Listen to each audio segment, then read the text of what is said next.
नमस्कार, बहुत बहुत स्वागत है आप सभी का। आप देख रहे हैं एनएमएफ न्यूज, आपके साथ मैं हूं नमता चौधरी। इजराइल हो या फिर ईरान, दोनों एक दूसरे पर मिसाइलें दाग रही हैं। पीछे हटने को कोई भी तैयार नहीं है, लेकिन इजराइल जैसे देशों का वर्चस्व खतरे में ना आ जाए और ईरान अपना न्यूक्लियर बम ना बना ले, बस इसी को लेकर ये रस्साकशी चल रही है। हद तो तब हो गई जब अमेरिका की तरफ से भी ईरान पर मिसाइलें दाग दी गई और उसके बाद से लगातार ईरान की तरफ से अमेरिका को भी धमकी दी जा रही है और इजराइल को भी सबक सिखाया जाएगा, इस तरह की बातें हो रही हैं। लेकिन ईरान को लेकर तरह तरह की बातें इस वक्त सोशल मीडिया के गलियारों में दौड़ रही हैं। ये कुछ ऐसे किस्से हैं जो ईरान के इतिहास से जुड़े हुए हैं। अब इनमें से कुछ ऐसे किस्से हैं जो ईरान के लोगों को गर्व करने का मौका देते हैं, तो वहीं कुछ ऐसे किस्से भी हैं जो कहीं ना कहीं ईरान को दुनिया के सामने नग्न कर रही हैं, उसकी असलियत दिखा रही हैं। आज हम आपको एक ऐसी लड़की के बारे में बताने जा रही हैं जिसे लेकर इस वक्त सोशल मीडिया पटा पड़ा है। सोशल मीडिया के अलग अलग अकाउंट्स जो कि इजराइल ईरान के इस पूरे युद्ध पर नजर बनाए हुए हैं, वो इस पर अपनी राय रख रही हैं।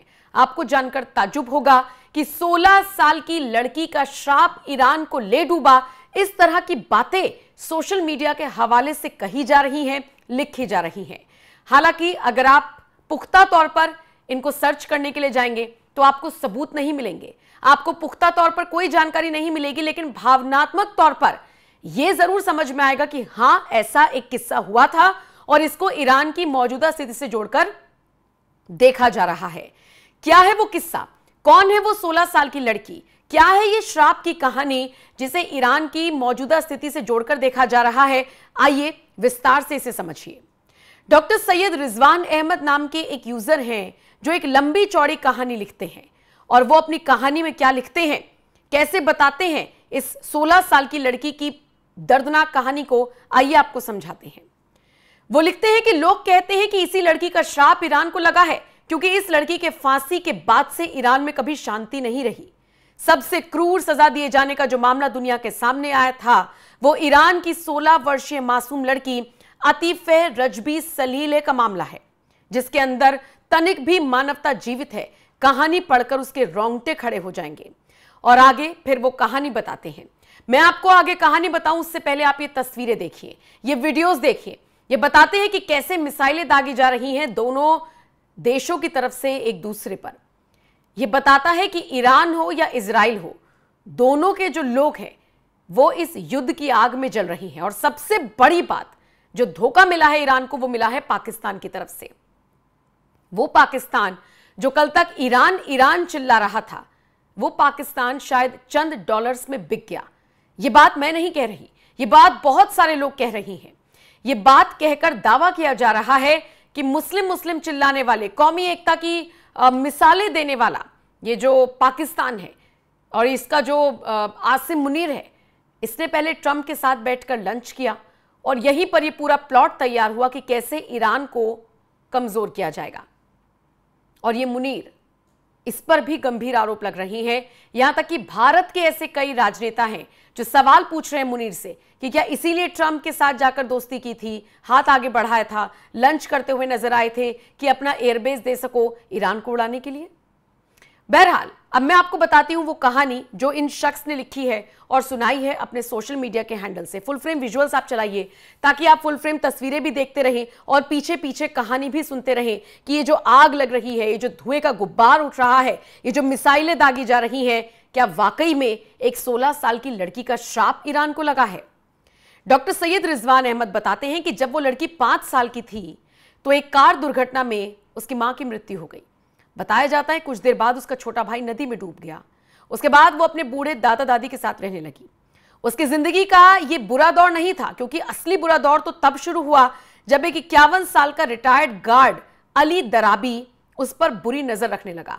51 साल का अली 15 से 16 साल की इस मासूम लड़की के साथ गलत काम करता था और एक दो बार नहीं बल्कि सैकड़ों बार उसे अपनी हवस का शिकार बनाया।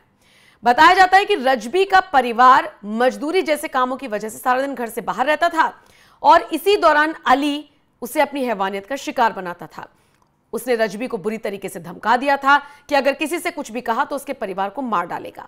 वो 15-16 साल की लड़की दम घुट कर रहती थी और बहुत डर कर सहम कर रहती थी, क्योंकि सोचिए 3 साल तक उसके साथ बर्बरता होती रही, गलत काम होता रहा।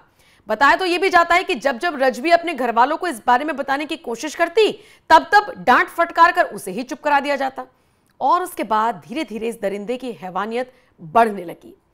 बहरहाल रजबी के परिवार ने जैसे तैसे पुलिस को इस बात की सूचना दी। बताया जाता है कि जिस तरीके से हमारे बुद्धिजीवी जिस खाड़ी देश की संपन्नता का गुणगान करते नहीं थकते, वहां कानून कैसा है। जब पुलिस को इस बात की खबर लगी तो आरोपी के बजाय जो पीड़िता थी रजबी, उसको ही थाने बुलाकर उससे पूछताछ की गई और फिर उसे वहीं क्राइम्स अगेंस्ट चैस्टिटी के आरोप में गिरफ्तार कर लिया गया। इस्लामिक शरिया कानून के अनुसार क्राइम्स अगेंस्ट चैस्टिटी यानी सत्यवता के उल्लंघन और यौन व्यवहार से संबंधित यह अपराध होता है जिसमें गैर मर्द से किसी भी तरह के संबंध बनने पर महिला को ही सजा दी जाती है, जब तक वो ये साबित ना कर सके कि उसने आरोपी को संबंध बनाने के लिए अपनी तरफ से कोई गुजारिश नहीं की थी। और ऐसे में रजबी को सलाखों के पीछे डाल दिया गया। यहां उसे अली से तो छुटकारा मिल गया, लेकिन दरिंदगी से नहीं, क्योंकि मीडिया रिपोर्ट्स के अनुसार यहां पर भी उसको टॉर्चर किया जाता था और कई पुलिस वाले भी उसको अपनी हैवानियत का निशाना बनाते थे। आपको जानकर ताज्जुब होगा और अगर आपके अंदर जरा सी भी मानवता होगी तो आप ये बात समझ सकते हैं कि कैसे उस बच्ची के साथ गलत काम हुआ होगा। और इस खबर की, इस दावे की पुष्टि एनएमएफ न्यूज नहीं कर रहा, बल्कि ये जो डॉक्टर सैयद रिजवान अहमद है, ये इस पूरी कहानी को लिख रहे हैं। अगर आप इसे गूगल पर जाकर सर्च करेंगे तो ऐसी एक कहानी मिलती है कि एक 16 साल की लड़की के साथ गलत काम हुआ था, लेकिन उसके बाद जो हुआ, सोचिए कोर्ट में आरोपी और पुलिस ने मिलकर ऐसी ऐसी दलीलें इस बच्ची रजबी के खिलाफ दी कि उसके ऊपर शरिया कानून लग गया और फिर उसको सजा सुनाई जाने लगी।